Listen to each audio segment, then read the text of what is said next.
Good morning student.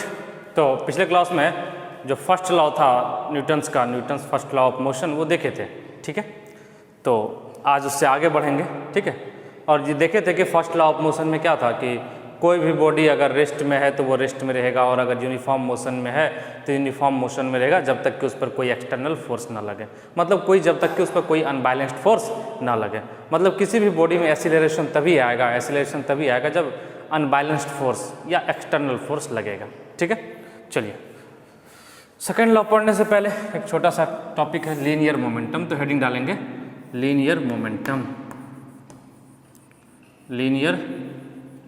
Momentum, रेखीय संवेग, linear momentum.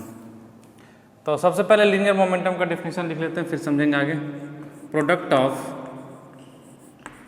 Mass and velocity, product of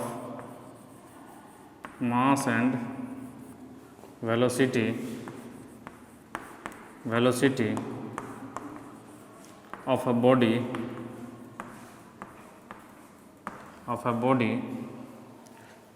body is called its linear momentum, its linear momentum is called its linear momentum।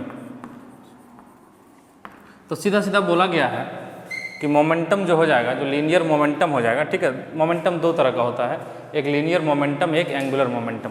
तो जो class 9th का syllabus है उसमें angular momentum नहीं पढ़ना है, ठीक है, वो क्लास 11th में पढ़ना है, ठीक है। तो यहाँ पे जब भी बात करेंगे मोमेंटम की, मतलब लीनियर मोमेंटम की बात कर रहे हैं, ठीक है, लीनियर मोमेंटम, तो समझिएगा। तो लीनियर मोमेंटम बोला गया कि किसी भी बॉडी के मास और वेलोसिटी को प्रोडक्ट का मतलब मल्टीप्लाई, ठीक है, प्रोडक्ट का मतलब गुना, मल्टीप्लिकेशन, ठीक है। तो किसी भी बॉडी के मास और वेलोसिटी को अगर मल्टीप्लाई कर देते हैं, अगर किसी भी बॉडी के मास और वेलोसिटी को मल्टीप्लाई कर देते हैं तो वो उसका लीनियर मोमेंटम हो जाएगा। तो जो आएगा वो क्या हो जाएगा, उस बॉडी का लीनियर मोमेंटम हो जाएगा। अब कई लोगों के मन में आ रहा है सर अगर वेलोसिटी बदल रहा हो तो, अरे तो वेलोसिटी बदलेगा तो लीनियर मोमेंटम भी बदलेगा। किसी टाइम टी पे मान लीजिए कि किसी का वेलोसिटी मास m है, देख लेते हैं कि ये बॉडी है, इस बॉडी का मास m है और इसका आगे की तरफ वेलोसिटी v है, इसका आगे की तरफ वेलोसिटी v है, ये v वेलोसिटी से जा रहा है, अपना आराम से चुपचाप v वेलोसिटी से जा रहा है। तो जो इसका लीनियर मोमेंटम हो जाएगा, लीनियर मोमेंटम इसको जनरली p से डिनोट करते हैं, लीनियर मोमेंटम को p से। हालांकि किसी भी चीज़ से डिनोट करिए, इससे कोई समस्या नहीं है, आप किसी भी चीज़ से डिनोट करिए, इससे किसी को कोई समस्या नहीं होनी चाहिए, लेकिन जनरली p से डिनोट करते हैं। तो लीनियर मोमेंटम जो होगा वो हो जाएगा मास इंटू वेलोसिटी, ठीक है। समझिएगा ध्यान से, मास स्केलर क्वांटिटी है, मास स्केलर है, पहले से बता चुके हैं, कई बार बताए हैं। और वेलोसिटी क्या है, वेक्टर क्वांटिटी, और ये क्या है, वेक्टर क्वांटिटी, ठीक है। तो स्केलर इंटू वेक्टर क्या हो जाएगा, एक वेक्टर होगा, स्केलर इंटू वेक्टर क्या होगा, एक वेक्टर होगा। तो जो अपना लीनियर मोमेंटम हो जाएगा वो भी क्या हो जाएगा, वेक्टर क्वांटिटी। जो लीनियर मोमेंटम हो जाएगा वो भी क्या हो जाएगा, वेक्टर क्वांटिटी हो जाएगा। तो लिख लीजिए, ऊपर मिटा देना, यस सर। तो लीनियर मोमेंटम कौन सा क्वांटिटी हो जाएगा, वेक्टर क्वांटिटी। तो linear momentum is a vector quantity. कैसे वेक्टर पता चला, मास स्केलर है और ये वेक्टर है, स्केलर इंटू वेक्टर होता है, तो इधर भी क्या होना पड़ेगा, वेक्टर, जो इक्वल टू के उस साइड वही इक्वल टू की इस साइड, ठीक है। तो इधर भी क्या हो जाएगा, वेक्टर क्वांटिटी। तो लिख लेंगे linear momentum is a vector quantity, linear momentum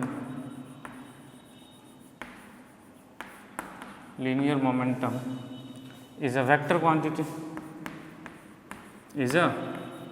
vector quantity, ये सदिश राशि है, वेक्टर क्वांटिटी हिंदी में बोले तो सदिश राशि, ठीक है, ये वेक्टर क्वांटिटी है। इसका यूनिट की बात कर लेते हैं, ऐसा यूनिट की बात, ये मास है तो इसका क्या होता है केजी, मास का केजी, और वेलोसिटी का मीटर पर सेकेंड। तो इसका ऐसा यूनिट क्या हो गया, केजी मीटर पर सेकेंड। इट्स ऐसा यूनिट इज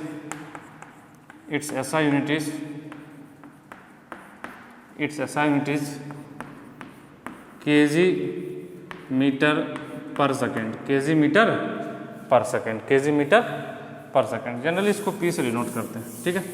एक दो एग्जाम्पल लेके देख लेते हैं। एक दो एग्जाम्पल लेके देख लेते हैं। मान लीजिए एग्जाम्पल पहला आसान सा, इसका मास दिया हुआ है 2 kg, इसका मास दिया हुआ है 2 kg और इसका स्पीड दिया हुआ है 36 किलोमीटर पर आवर, इसका स्पीड दिया हुआ है 36 किलोमीटर पर आवर इस डायरेक्शन में। चलिए इस डायरेक्शन में, तो सबसे बड़ा बात कि इसका जो लीनियर मोमेंटम निकाल लेंगे, P इक्वल टू क्या हो जाएगा, मास इंटू वेलोसिटी, मास इंटू वेलोसिटी, समझिएगा, मास इंटू वेलोसिटी। अब बात करते हैं मास, तो ठीक है 2 kg ऐसा यूनिट में ऑलरेडी है, लेकिन वेलोसिटी की बात करेंगे तो वेलोसिटी किलोमीटर पर आवर में है। तो आप जानते हैं किलोमीटर पर आवर को मीटर पर सेकेंड में बदलने के लिए 5/18 से मल्टीप्लाई कर देते हैं। तो 5/18 से मल्टीप्लाई कर देंगे तो 18 से 10 मीटर पर सेकेंड हो जाएगा। तो वेलोसिटी अगर मीटर पर सेकेंड में बात करें तो वो 10 मीटर पर सेकेंड है। ये देखिए ना, 36 किलोमीटर पर आवर को मीटर पर सेकेंड में बदल लिए। क्यों बदल लिए सर, इसमें क्या परेशानी थी? तो यहाँ पे मास जो है वो केजी में है और केजी अपना ऐसा यूनिट है, केजी अपना ऐसा यूनिट है। तो केजी जब अपना ऐसा यूनिट है तो इसको भी ऐसा में बदलेंगे। तो 5/18 से मल्टीप्लाई कर लिए तो आ गया कितना, 10 मीटर पर सेकेंड। तो momentum equal to linear momentum equal to mass into velocity. Mass 2 है, वेलोसिटी 10 है, तो हो गया 20 kg मीटर पर सेकेंड, 20 kg मीटर पर सेकेंड। अब किसी ने बोला कि सर बहुत अच्छा, बहुत बढ़िया, आपने अभी बताया कि लीनियर मोमेंटम एक वेक्टर क्वांटिटी है। तो वेक्टर क्वांटिटी है तो आपने उसका मैग्नीट्यूड तो बता दिया, लेकिन उसका डायरेक्शन क्यों नहीं बता रहे? ठीक, इसका डायरेक्शन भी तो होगा, वेक्टर क्वांटिटी है तो इसका डायरेक्शन वही होगा जो वेलोसिटी का डायरेक्शन होगा। इसका डायरेक्शन, इस लीनियर मोमेंटम का डायरेक्शन वही होता है जो वेलोसिटी का डायरेक्शन होता है। देखिए ना, इधर वेक्टर, इधर वेक्टर, इधर कौन वेक्टर, v, तो जो v का डायरेक्शन होगा वही किसका डायरेक्शन होगा, p का। तो नोट करके लिख लेंगे, direction of linear momentum is, note करके लिख लेंगे, direction of linear momentum is same as the direction of velocity. Direction of linear momentum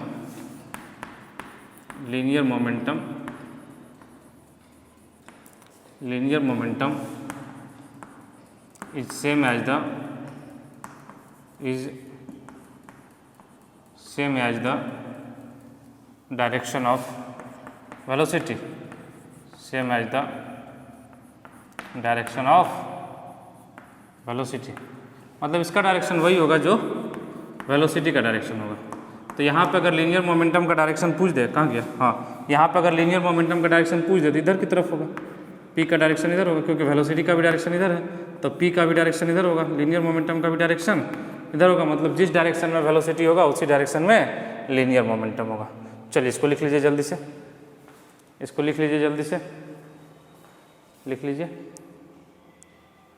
लिख रहे हैं, बिल्कुल सर लिख रहे हैं, बिल्कुल लिख रहे हैं सर, क्यों नहीं लिखेंगे। चलिए लीनियर मोमेंटम ये हो गया, ठीक है, मास इनटू वेलोसिटी, सीधा सीधा mass into velocity.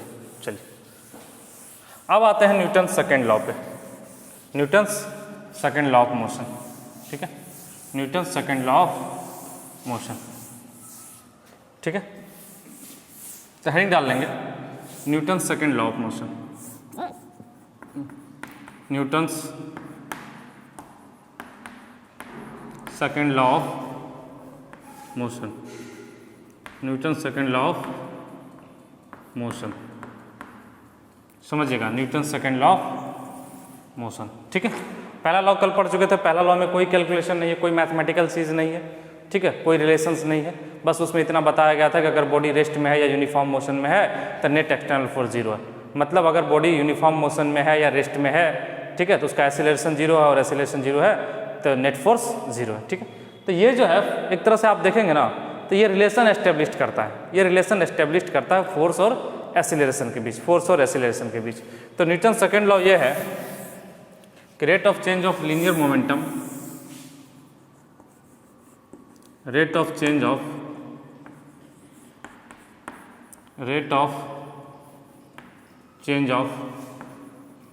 Linear momentum, rate of change of linear momentum, linear momentum of a body is equal to the is equal to the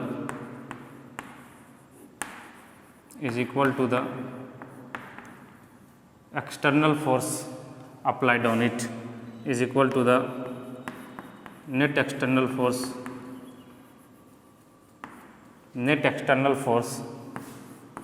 applied on it, net external force applied on it। ठीक है, चलिए कई जगह आप देखेंगे ना, ये भी लिखा होता है rate of change of linear momentum of a body is directly proportional. कई जगह ये भी मिलेगा इज डायरेक्टली प्रोपोर्शनल, ठीक है, to the net external force applied on it. तो झगड़ा नहीं करना है कि सर डायरेक्टली प्रोपोर्शनल, और डायरेक्टली प्रोपोर्शनल जैसे मान लिया जाए कि x इक्वस टू वाई है, तो x बढ़ेगा तो y भी तो बढ़ेगा, x बढ़ेगा तो y भी तो बढ़ेगा। अब बस फर्क है, लास्ट में बोलेगा जो प्रोपोर्शनलिटी का कांस्टेंट है वो 1 हो गया, लास्ट में बताएगा कि प्रोपोर्शनलिटी का कांस्टेंट जो है वो 1 हो गया। ठीक है, तो चलिए खैर ये सब जब आगे आ गया तो आगे जैसे जैसे आएगा चर्चा कर लेंगे। तो बोला कि rate of change of linear momentum of a body is equal to the net external force applied on it. ध्यान दीजिएगा, रेट का मतलब क्या होता है? रेट का मतलब होता है विद रिस्पेक्ट टू टाइम। कभी भी रेट बोले ना तो रेट का मतलब होता है with respect to time, with respect to time, समय के सापेक्ष में, समय के सापेक्ष में। जैसे मान लीजिए कि rate of change of velocity बोले, rate of change of velocity बोले मतलब वेलोसिटी टाइम के साथ किस तरह से बदल रहा है। ठीक है, रेट का मतलब भी हो जाता है टाइम के साथ। ठीक है, तो टाइम के साथ जो लीनियर मोमेंटम बदलता है मतलब पर यूनिट टाइम में लीनियर मोमेंटम कितना बदल रहा है, पर यूनिट टाइम में लीनियर मोमेंटम कितना बदल रहा है, वही हो जाएगा उस बॉडी पे एक्सटर्नल फोर्स अप्लाइड के बराबर, एक्सटर्नल फोर्स अप्लाइड के बराबर। कहने का मतलब ये हो गया, इसको मिटा दे, छोड़िए। ठीक है, समझिएगा, बोला गया कि किसी भी बॉडी पे जो F एक्सटर्नल हो जाएगा, किसी भी बॉडी पे जो F एक्सटर्नल होगा वो हो जाएगा उस बॉडी पे चेंज ऑफ लीनियर मोमेंटम। ठीक है, चेंज का मतलब क्या हो गया, P final minus P initial, मतलब linear momentum final minus linear momentum initial divided by rate. Rate का मतलब होता है पर unit time divided by time. तो F एक्सटर्नल हो जाएगा P final minus P initial divided by time. यहाँ से यहाँ तक आने में, इनिशियल से फाइनल तक आने में जो टाइम लगा वही टाइम नीचे लेंगे। ठीक है, PF क्या है, फाइनल लीनियर मोमेंटम, ये PF क्या है, final linear momentum, final linear momentum, linear momentum. PI क्या है, इनिशियल लीनियर मोमेंटम, PI क्या है, initial linear momentum, initial linear momentum. और T है टाइम, T है टाइम। कौन सा टाइम, इनिशियल से फाइनल तक जाने में, इनिशियल से फाइनल तक जाने में जो टाइम लगा वही टाइम है। T क्या है, टाइम है। कोई भी टाइम उठा के मत डाल दीजिएगा। ठीक है, ध्यान से देखिएगा कि इनिशियल पे टाइम को 0 मान लीजिए, स्टॉप वॉच को, इनिशियल पे स्टॉप वॉच को ऑन करिए तो यहाँ 0 0 दिखाएगा, और फाइनल पे जाके स्टॉप वॉच को बंद करिए तो जो टाइम दिखेगा वही टाइम यहाँ लिखेंगे। ठीक है, स्टॉप वॉच देखें ना, हर मोबाइल में होता है, खास करके किसी भी मोबाइल में होता है। ठीक है, स्टॉप वॉच जैसे उसको स्टार्ट करेंगे 0 0 0 से शुरू होगा और फिर वो आगे बढ़ता चला जाएगा। तो इनिशियल पे स्टॉप वॉच को ऑन करिए तो 0 0 हो गया इनिशियल पे, और यहाँ तक आने में जो टाइम लगा, यहाँ पे जैसे पहुँच गया स्टॉप वॉच को बंद कर दीजिए, जो टाइम दिखा था उसी टाइम को यहाँ डिवाइड कर दीजिए। ठीक है, रेट का मतलब होता है पर यूनिट टाइम, और पर यूनिट का मतलब जानते हैं नीचे में डिवाइड करेंगे। ठीक है, नीचे में डिवाइड करेंगे। चलिए ऊपर मिटा, इसको लिख लिए हैं, लिख लीजिए जल्दी से, जल्दी से लिख लीजिए, फिर ऊपर मिटाएंगे। 2 सेकंड में लिख लीजिए, 2-4 सेकंड में लिख लीजिए। हाँ सर लिख रहे हैं। ठीक है, चलिए देखते हैं इसको और एनालिसिस करते हैं न्यूटन सेकंड लॉ को। ठीक है, तो मान लेते हैं कि किसी बॉडी का इनिशियल वेलोसिटी u था, let a body of mass m, let a body of mass m, let a body of mass m whose initial velocity is u, whose initial velocity is u, whose initial velocity is u, whose initial velocity is u, and after time t, and after time t its velocity is v, and after time t its velocity is v, its velocity is v। समझिएगा, ठीक है। बोला गया कि जो किसी body का initial velocity, initial का मतलब कि मान लीजिए ये कोई ट्रैक है, ये कोई रास्ता है, स्ट्रेट लाइन है, यहाँ पे एक बॉडी है, ठीक है। अब ये मत कहिएगा सर ये कैसे जा रहा है, अरे किसी भी तरीके से लेके जा रहे हैं। t=0 पे स्टॉप वॉच ऑन किया आपने, t=0 पे स्टॉप वॉच ऑन किया तो t=0 हो गया। इसका मास m दिया हुआ है, इसका मास m दिया हुआ है, ठीक है। आप यहाँ पे क्या किए, यहाँ पे इसका वेलोसिटी कितना है, u है। t टाइम के बाद यहाँ से जब ये t टाइम चल लिया, समझिएगा, जब t टाइम चल लिया मतलब यहाँ t=t, टाइम =t, इसका मास m है और वेलोसिटी बढ़ के हो गया v।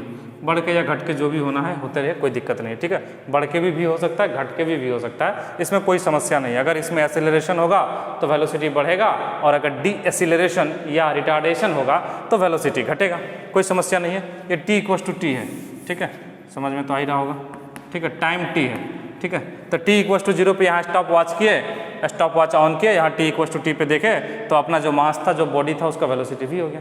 तो यहाँ से यहाँ तक आने में मास नहीं बदला। एक बात ध्यान दीजिएगा, यहाँ से यहाँ तक आने में मास नहीं बदला, लेकिन ठीक है क्लास 9th में मास नहीं बदल रहा है, लेकिन क्लास 11th में जाएंगे तो हो सकता है मास भी बदले, हो सकता है मास भी बदले। तो हमने यहाँ क्या किया, मास को कांस्टेंट मान लिया। बोलेगा कई लोग सोच रहे हो कि सर मास कैसे बदलेगा, तो मास इस तरह से बदलता, जैसे मान लीजिए कि ट्रैक्टर है, ट्रैक्टर के ट्रॉली में बालू भरा हुआ है, ट्रैक्टर के ट्रॉली में बालू भरा हुआ है, ट्रैक्टर आगे की तरफ मूव कर रहा है और ट्रॉली में से क्या हो रहा है, बालू गिर रहा है, गिरता हुआ कोई नीचे से होल कर दिया, ठीक है, या पीछे से ट्रॉली खोल दिया तो धीरे धीरे बालू गिरता जाएगा। या एक कंटेनर है, एक कंटेनर है, बारिश हो रही है, वो कंटेनर आगे की तरफ बढ़ रहा है और उसमें पानी भरता जा रहा है, तो मास भी बदल सकता है। ये कोई बड़ी बात नहीं है कि सर मास नहीं बदलेगा, मास बदल सकता है, लेकिन आप मान के चलिए अपने सिलेबस में क्लास 9th में जो भी आएगा सब में मास कांस्टेंट होगा, ठीक है, मास कांस्टेंट होगा, ध्यान से समझिएगा। तो यहाँ का मोमेंटम क्या हो जाएगा, P इनिशियल क्या हो जाएगा, P इनिशियल हो जाएगा मास इंटू इनिशियल वेलोसिटी, सही बात है। P फाइनल क्या हो जाएगा, फाइनल मोमेंटम मास इंटू यहाँ का वेलोसिटी। तो मास यहाँ पे भी m है, देखिए मास नहीं बदला है, मास यहाँ पे भी m है, तो m into V, m into V. अब हम जानना चाह रहे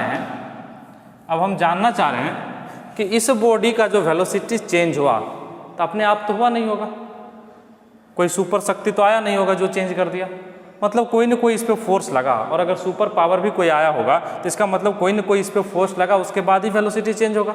क्योंकि जो न्यूटन्स का पहला लॉ कह रहा है, वो कह रहा है कि कोई बॉडी अगर यूनिफॉर्म मोशन में चल रहा है तो वो चलता रहेगा जब तक कि उस पर कोई बाहरी फोर्स ना लगे। समझ रहे बात को, मतलब आप कोई अगर ये बॉडी यूनिफॉर्म वेलोसिटी से 5 मीटर पर सेकेंड से इस तरह से अगर 5 मीटर पर सेकेंड से चल रहा है तो ये चलता ही रहेगा जब तक कि इस पर कोई बाहरी फोर्स ना लगे।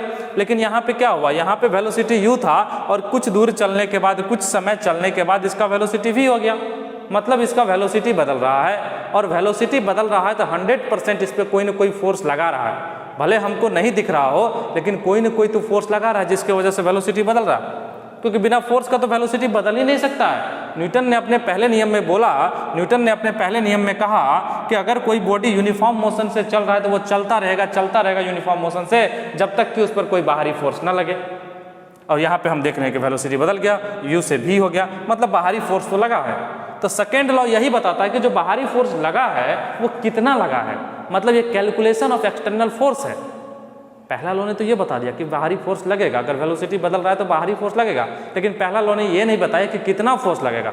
तो वो कितना फोर्स लगेगा अमाउंट बताने के लिए, क्वांटिटी बताने के लिए सेकंड लॉ दिया न्यूटन ने, ठीक है। और इसके माध्यम से उन्होंने बताया कि चलिए तो एफ एक्सटर्नल, सेकेंड लॉ में क्या बोला कि एफ एक्सटर्नल जो हो जाएगा वो क्या हो जाएगा, P final minus P initial divided by time. कौन सा टाइम, इनिशियल से फाइनल तक आने में जो टाइम लगा, तो यहाँ से यहाँ तक आने में टाइम t लगा तो t ले लिया। चलिए p फाइनल क्या है, m इंटू वी, बोले बहुत अच्छा, m into V minus m into U, initial क्या है m into U divided by t, F external यही होगा, ठीक है, M V minus M U divided by T divided by T. बहुत अच्छा, बहुत बढ़िया, इधर लिख ले, बिल्कुल लिख लीजिए सर, कोई दिक्कत नहीं। m कॉमन ले लीजिए, एम कॉमन ले लीजिए, तो एफ एक्सटर्नल इक्वल टू क्या हो जाएगा, M V minus U by T. ध्यान से देखिए इस V minus U by T को, ध्यान से देखिए इस V minus U by T को। ये क्या होता था, v equal to U plus A T, याद करिए इक्वेशन ऑफ मोशन का पहला, v equal to U plus A T, V equal to U plus A T, ठीक है, v minus U equal to A T. तो जब t को यहाँ बुलाएंगे, t को यहाँ बुलाएंगे तो v minus U by T equal to क्या हो जाएगा, a, मतलब ये जो अपना है ना v minus U by T, ये a है, तो f एक्सटर्नल क्या हो जाएगा, m इंटू ए, m इंटू ए, f एक्सटर्नल क्या हो जाएगा, m इंटू ए, m इंटू ए, m इंटू ए। इसी को कहते हैं f बराबर ma, f बराबर ma। कई जगह लिखा होगा f बराबर ma, तो आपको तुरंत समझ आना है कि ये f एक्सटर्नल की बात करो। चलिए इसको नोट करिए, जल्दी से इसको नोट करिए, फिर आगे समझेंगे। जल्दी से इसको नोट करिए, फिर आगे समझेंगे। चलिए, तो f एक्सटर्नल इक्वल टू हो गया m इंटू ए। समझिएगा, इसमें कुछ कंडीशंस अपने लोगों ने लगा दिया, ठीक है। कई लोग फार्मूला तो याद कर लेते हैं लेकिन कंडीशंस भूल जाते हैं। समझिएगा ध्यान से, एफ एक्सटर्नल इक्वल टू क्या हो गया, मतलब जो बाहर से फोर्स लग रहा है वो कितना हो गया, m इंटू ए। इसमें जो है मास भी कांस्टेंट है और एक्सीलरेशन भी कांस्टेंट है। ये मास जो है ना ये कांस्टेंट है, ये क्या है, कांस्टेंट है, ये जो है ना कांस्टेंट है। और आप याद करिएगा ना, तो v equal to U plus A T जो था ना, ये कांस्टेंट एक्सीलरेशन के लिए यूज करते थे। v equal to U plus A T जो है वो कांस्टेंट एक्सीलरेशन के लिए यूज करते थे। तो a भी कांस्टेंट है, और जब a भी कांस्टेंट, जब ये दोनों कांस्टेंट है तो f भी कांस्टेंट हो जाएगा। जब ये दोनों कांस्टेंट है तो f भी क्या हो जाएगा, कांस्टेंट हो जाएगा। तो ये कांस्टेंट फोर्स के लिए ये फार्मूला है, कांस्टेंट फोर्स के लिए m इंटू ए। अगर फोर्स बदलेगा तो सिंपल सा लॉजिक है, ये नहीं लगा पाएंगे, ठीक है। मेन फोकस करना है मास कांस्टेंट। अगर मास कांस्टेंट नहीं दिया हुआ है तो f बराबर m इंटू ए नहीं होगा। अगर मास कांस्टेंट नहीं दिया हुआ तो f बराबर m इंटू ए नहीं होगा, कुछ और होगा। और जो कुछ और होगा ना वो क्लास 11th में पढ़ाया जाएगा, ठीक है। या जिनको बहुत ज़्यादा जानने की इच्छा है तो मेरा क्लास 11th का लेक्चर देख लीजिएगा, ठीक है। ये न्यूटन्स लॉ ऑफ मोशन का क्लास 11th का लेक्चर, उसमें आपको मिल जाएगा। खैर चलिए कोई बात नहीं, ठीक है। तो मास कांस्टेंट होना चाहिए तब जाके ये अप्लाई होगा। तो कई बार अगर एग्जाम में पूछे ना आपसे कि न्यूटन सेकेंड लॉ क्या है, तो अगर ऑप्शन में F बराबर m इंटू ए भी है और ऑप्शन में F बराबर डेल्टा पी बाई टाइम भी है, change in momentum, change in moment, delta P का मतलब क्या होगा, P final minus P initial divided by time.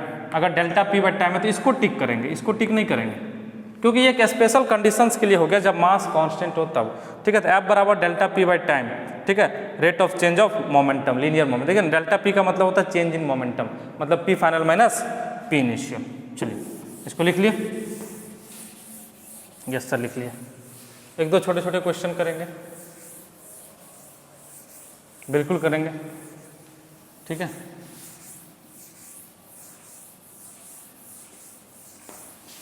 चलिए सभी कांस्टेंट फोर्स के लिए एप्लीकेबल है। इसको अगर फील लेना है, चलिए थोड़ा सा फील लेते हैं कि सर ये मोमेंटम से कैसे रिलेट हुआ। तो इसको जब फील लेने की कोशिश की है तो दो ऑप्शन मेरे पास है। मान लीजिए कि मेरे पास एक प्लास्टिक का बॉल है, एक प्लास्टिक का बॉल है या आयरन का बॉल है, ठीक है। ये बॉल है, ये आयरन बॉल है, ठीक है, आयरन बॉल है, ठीक है। इसका मास 10 ग्राम है, 10 ग्राम है, ठीक है। और एक प्लास्टिक का बॉल है, इसका मास 100 ग्राम है, ठीक है। हम बोले कि आपको दोनों फेंक के मारेंगे, दोनों फेंक के मारेंगे, ज़्यादा चोट किससे लगेगा, ज़्यादा चोट किससे लगेगा। तो आप बोले अरे सर ऐसे कैसे बता सकते हैं, ऐसे हम कैसे बता सकते हैं, ये तो बताइए कि ज़्यादा तेज़ी से किसको फेंका गया, ज़्यादा तेज़ी से किसको फेंका गया, ठीक है, ज़्यादा तेज़ी से। तो कहने का मतलब ये हुआ कि मास से डिसाइड नहीं कर पा रहे हैं, मास से डिसाइड नहीं कर पा रहे। ये 10 ग्राम का है, ये 100 ग्राम का, समझिएगा ध्यान से, ये 10 ग्राम का है, ये 100 ग्राम का, या दोनों ले लीजिए आयरन बॉल, दोनों ले लीजिए आयरन बॉल, कोई दिक्कत नहीं, ठीक है। आयरन बॉल ले लीजिए। हम बोले कि दोनों से फेंक के मारेंगे, किससे ज़्यादा चोट लगेगा। तो आप बोले सर ये कैसे पता चलेगा, ठीक है। पहले स्पीड तो बताइए दोनों को, धीरे से फेंक रहे हैं, कि तेज़ी से फेंक रहे हैं, किसको तेज़ी से फेंक रहे हैं। तो हम बोले चलिए मान लीजिए कि इसको फेंक रहे हैं हम जो है 100 मीटर पर सेकंड से, 100 मीटर पर सेकंड से, ठीक है, और इसको भी फेंक रहे हैं 100 से, इसको भी फेंक रहे हैं 100 से। तो आप तुरंत समझ गए अच्छा दोनों को 100 से फेंक रहे हैं तो ये वाला भारी है, तो इससे ज़्यादा चोट लगेगा, इससे ज़्यादा चोट लगेगा। तो बोले बहुत अच्छा, बहुत बढ़िया, चलिए ये तो सही बात है, इससे ज़्यादा चोट लगेगा क्योंकि भारी है और दोनों का स्पीड सेम है। अब हम क्या किए, स्पीड चेंज कर दिए, स्पीड चेंज कर दिए, इसका 100 कर दिए, इसका 10 कर दिए। बोले अब डिसाइड करिए कि कैसे होगा, अब डिसाइड करिए कि किससे ज़्यादा चोट लगेगा। 10 ग्राम का बॉल है जिसको 100 मीटर पर सेकंड से फेंका जा रहा है और 100 ग्राम का बॉल है जिसको 10 मीटर पर सेकंड से फेंका जा रहा है, दोनों बॉल से आपको मारा गया तो किससे ज़्यादा चोट लगेगा। तो आप बोले सर ये तो बड़ा प्रॉब्लम है, मास देख रहे थे इसका कम है और स्पीड देख रहे थे इसका ज़्यादा है। तो इसका मतलब ये होगा जो आपको जो चोट लग रहा है ना वो मास पे तो डिपेंड कर ही रहा है, साथ साथ कितना स्पीड से फेंक रहे हैं, कितना वेलोसिटी से फेंक रहे हैं उस पर भी डिपेंड कर रहा है। डर मत जाइएगा कि सर डस्टर फेंक रहे हैं, डस्टर नहीं फेंकेंगे, ठीक है। तो ये मास पे तो डिपेंड किया है, मास पे तो डिपेंड किया कि कौन ज़्यादा भारी है, कौन ज़्यादा भारी है, और साथ में कितना स्पीड से फेंके, कितना स्पीड से फेंके उस पर भी डिपेंड करेगा। मान लिया जाए ये डस्टर बहुत हैवी है लेकिन आराम से आके आपको सटे, आराम से आके ऐसे करके चिपके तो आपको चोट नहीं लगेगा। ये डस्टर बहुत हैवी है, मान लिया जाए 100-200 ग्राम का है और आराम से आके ऐसे चिपके तो आपको चोट नहीं लगेगा। लेकिन मान लीजिए कि छोटा सा बुलेट होता है जो गन में लगता है, ठीक है, जो बंदूक में लगता है, गन में छोटा सा बुलेट होता है 50 ग्राम का, 60 ग्राम का, 100 ग्राम का, और उस बुलेट से सोचिए कि किसी की डेथ हो जाती है, किसी का मर्डर हो जाता है, क्योंकि उसमें स्पीड इतना ज़्यादा होता है ना, स्पीड इतना ज़्यादा होता है ना, वो पेनिट्रेट कर जाता है, हड्डी को भी पेनिट्रेट कर जाता है। तो समझिएगा इस बात को। तो यहाँ पे बात यह है कि मास पे तो डिपेंड कर ही रहा है, साथ में वेलोसिटी पे भी डिपेंड कर रहा है। मतलब कितना चोट लगा, कितना फोर्स आपके पे एग्जर्ट हुआ, वो मास पे तो डिपेंड कर ही रहा है और साथ में वेलोसिटी पे भी डिपेंड कर रहा है। तो बोला गया एक ऐसा फिजिकल क्वांटिटी खोजिए जिसमें दोनों आ जाए। तो लीनियर मोमेंटम में दोनों आ गया। लीनियर मोमेंटम में देखिए ना, मास में पे भी डिपेंड, मास भी आता है, वेलोसिटी भी आता है। लीनियर मोमेंटम इक्वल टू क्या हो जाता है, मास इंटू वेलोसिटी, ठीक है। तो यहाँ पे हम चेक किया, अच्छा मास बढ़ाने से भी फोर्स ज़्यादा चोट लग रहा है और वेलोसिटी बढ़ाने से भी ज़्यादा चोट लग रहा है। मतलब मास बढ़ाएंगे तब भी फोर्स चोट ज़्यादा लगेगा, वेलोसिटी बढ़ाएंगे तब भी चोट ज़्यादा लगेगा। तो कहने का मतलब बोल दिया अच्छा सीधा सीधा मोमेंटम को पकड़ लीजिए, क्योंकि लीनियर मोमेंटम में दोनों आ गया, लीनियर मोमेंटम में दोनों आ गया, लीनियर मोमेंटम में दोनों आ गया। अब टाइम की भी बात किया गया, कितना देर में इतना फोर्स लग रहा है, कितना देर में इतना फोर्स लग रहा है, टाइम पे भी डिपेंड करेंगे। अगर धीरे धीरे लग रहा है, धीरे धीरे लग रहा है तो कोई दिक्कत नहीं, ज़्यादा समस्या वाला बात नहीं है। लेकिन अचानक से लग रहा है तो काफ़ी समस्या है। जैसे मान लिया जाए, समझिएगा बात को, आप समझिएगा थोड़ा सा, मान लिया जाए कि आपको एक चींटी काट लिया, चींटी समझते ना, एंट, ठीक है। आप यहाँ खड़े थे और आपको एक चींटी काट लिया, आपको तकलीफ हुआ, काट लिया पैर में, आपको तकलीफ हुआ, कोई बात नहीं, ठीक है सर तकलीफ हुआ। अगले दिन फिर एक काट लिया, फिर थोड़ा सा तकलीफ हुआ, अगले दिन फिर काट लिया, फिर तकलीफ हुआ। लेकिन एक दिन ऐसा आया अचानक जो है आपको 10 चींटी एक साथ काट लिया, तो आपको ज़्यादा तकलीफ होगा अचानक। तो कहने का मतलब कितना देर में, देखिए 10 पहले भी काट रहा था लेकिन 10 दिन में काट रहा था, एक एक करके 10 दिन में काटा। अब क्या हुआ कि 10 एट ए टाइम काट लिया, तो आपको ज़्यादा तकलीफ हो सकता है, आपको बुखार लग जाए, समझ रहे बात को। तो इसलिए टाइम पे भी डिपेंड करेगा ये कि कितना देर में ये मोमेंटम चेंज हो रहा है, कितना देर में ये मोमेंटम चेंज हो रहा है। जैसे मान लिया जाए कि आपके हाथ पे आराम से हम ले आएंगे, आराम से ले आएंगे इसको, बहुत हैवी चीज़ है, बहुत हैवी चीज़ है, ठीक है। लेकिन इसको क्या किया, आराम से ऐसे करके रख दिया, तो आप हाथ को नीचे खींच लिए, बॉल को देखते हैं ना, बॉल को कैच करते वक्त जो प्लेयर होता है, जो खिलाड़ी होता है, ऐसे करके कैच करता है, हाथ को पीछे खींचता है। वो चाहता है कि जो बॉल के पास मोमेंटम है वो धीरे धीरे जीरो हो जाए, वो चाहता है बॉल को कैच करना इस तरह से, जो उसका मोमेंटम है, कैच करने का मतलब क्या हो गया, उसके वेलोसिटी को जीरो करना है। अच्छा वेलोसिटी जीरो हो गया मतलब मोमेंटम जीरो हो गया, तो वो चाह रहा है कि उसका मोमेंटम जीरो हो जाए, लेकिन वो चाह रहा है कि धीरे धीरे जीरो हो। धीरे धीरे जीरो होने से उसको चोट कम लगता है। आप भी अगर क्रिकेट खेलते होंगे तो जब बॉल को कैच करते होंगे तो ऐसे करके हाथ पीछे खींचते होंगे, ऐसे करके हाथ पीछे खींचते होंगे। हाथ इसलिए पीछे खींच रहे हैं कि यहाँ पे जैसे हाथ में बॉल आया, ठीक है, तो यहाँ पे वेलोसिटी मान लिया जाए 10 मीटर पर सेकंड है, तो धीरे धीरे 8 7 6 5 4 3 2 1 0, समझ रहे हैं, मतलब धीरे धीरे उसके वेलोसिटी को कम किया। और अचानक से ऐसे करके हाथ लगा के अड़ जाएंगे तो काफ़ी तेज चोट लगेगा, क्योंकि अचानक 10 से 0 हो रहा है। याद करिए ना, हथौड़ा से कितना चोट लगता है, बहुत तेज लगता है। अगर उसी हथौड़ा को आराम से ऐसे करके रखेंगे तो चोट नहीं लगेगा, लेकिन जब इस तरह से मारते हैं जोर से, तुरंत इस तरह से अगर पीटते हैं तो काफ़ी तेज़ी में लाते हैं, तुरंत पीटते हैं, मतलब पूरा का पूरा force within micro second apply कर देते हैं इस पर, विदिन माइक्रो सेकेंड अप्लाई कर देते हैं। ठीक है, तो मतलब यह टाइम पे भी डिपेंड करता है। टाइम अगर कम लिया है, मोमेंटम चेंज करने में टाइम, देखिए ना फोर्स इक्वल टू क्या हुआ था, delta P upon time. Time जितना ही कम, ये नंबर जितना ही कम, फोर्स उतना ही ज़्यादा अप्लाई होगा, फोर्स उतना ही ज़्यादा अप्लाई होगा। ठीक है, फोर्स उतना। अब ये टाइम बहुत बड़ा, तो फोर्स कम हो जाएगा। समझ बात को, मतलब टाइम के इन्वर्सली प्रोपोर्शनल होगा। बुलेट में क्या होता है ना, समझिए, बुलेट में इतना स्पीड होता है ना कि बहुत कम टाइम में वो आर पार कर जाता है, जिसकी वजह से ही वो आर पार करता है। अगर वो बुलेट को अगर धीरे धीरे लेके जाइएगा किसी के बॉडी में, एक बुलेट ले आए, गोली, अरे बंदूक का गोली, बुलेट ले आए और धीरे धीरे लाए ऐसे करके, बोले ऐसे करके, उसका मर्डर नहीं होगा। अरे वैसे मर्डर करिएगा मत कोई, ठीक है। तो इस तरह से ऐसे ले आए, हाथ से पकड़ के धीरे धीरे ले आए, धीरे धीरे ऐसे करके बॉडी में से कर दिया और हमको लगा कि वो मर गया। अरे ऐसा नहीं होगा, ठीक है। इसका मोमेंटम बहुत हाई करना होगा, काफ़ी तेज़ी से इसको स्पीड देना होगा, तब जाके होगा। चलिए, तो आई होप कि ये क्लियर है मोमेंटम और फोर्स। अब देखते हैं, एक दो क्वेश्चन देख लेते हैं, छोटा छोटा क्वेश्चन देख लेंगे, बिल्कुल देख लेते हैं सर। ठीक है, ये बॉडी है, ठीक है, इसका इनिशियल वेलोसिटी है 5 मीटर पर सेकेंड ले लीजिए और इसको 4 kg मान लीजिए, 4 kg का बॉडी है, ठीक है। और 5 सेकेंड के बाद इसका स्पीड हो जा रहा है ये 20 मीटर पर सेकेंड। 5 सेकेंड के बाद इसका स्पीड हो जा रहा है 20 मीटर पर सेकेंड। तो आपको इस पर फोर्स निकालना है, आपको इस पर फोर्स निकालना है। क्या निकालना है? फोर्स निकालना है। तो फोर्स निकालने का देखिए, इस पर फोर्स निकालना है, कितना फोर्स अप्लाइड, एफ एक्सटर्नल आपको निकालना है। देखिए, चलिए एक बार ट्राई कर लीजिए आप लोग अपने से, 2 सेकेंड में ट्राई करिए, देखते हैं बनता है कि नहीं। 2 सेकेंड में ट्राई करिए, एफ एक्सटर्नल निकाल के चेक करिए। कर रहे हैं सर, ठीक है। देखिएगा, हम कर देते हैं सॉल्यूशन, वैसे सभी लोग कर लिए होंगे, लगभग कर लिए होंगे। एफ एक्सटर्नल क्या होता है? चेंज इन मोमेंटम, ठीक है। एफ एक्सटर्नल क्या होता है? P final minus P initial, P final minus P initial divided by time. तो पी फाइनल क्या हो जाएगा? अच्छा, यहाँ 4 kg, तो यहाँ भी तो 4 kg होगा, बॉडी में कोई परिवर्तन नहीं हुआ, तो 4 × 20, पी फाइनल क्या हो जाएगा?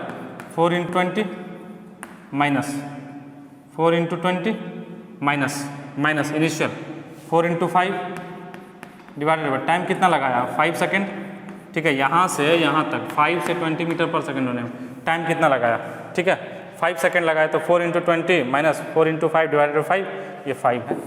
थोड़ा सा अपाहिज हो गया है, कोई बात नहीं, ठीक है।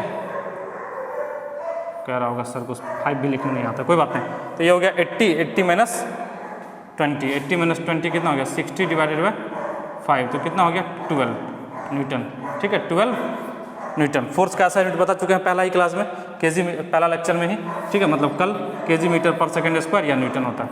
तो क्या हो गया? 12 न्यूटन। या F बराबर m × a से भी निकाल सकते हैं। देखिए ना, मास तो कांस्टेंट है, तो सबसे पहले एक्सीलरेशन निकाल लीजिए, इसको ऐसे भी निकाल सकते हैं। देखिए ना, एक्सीलरेशन इक्वल टू क्या होता है? v minus u by T. तो फाइनल वेलोसिटी कितना है? 20, इनिशियल कितना है? 5 है सर, इनिशियल कितना है? 5 है, डिवाइडेड बाय टाइम कितना लगा? 5, तो 5 लगा तो 20 माइनस 5 15/5, ये कितना हो गया? 3 मीटर पर सेकेंड स्क्वायर। और F बराबर क्या होता है? m × a, ऐसे भी निकाल सकते हैं। F बराबर m × a, m कितना है? 4 kg है, बहुत अच्छा, बहुत बढ़िया। a कितना है? 3 है, a कितना है? 3 है, दोनों को मल्टीप्लाई कर दीजिए, आंसर कितना आ गया?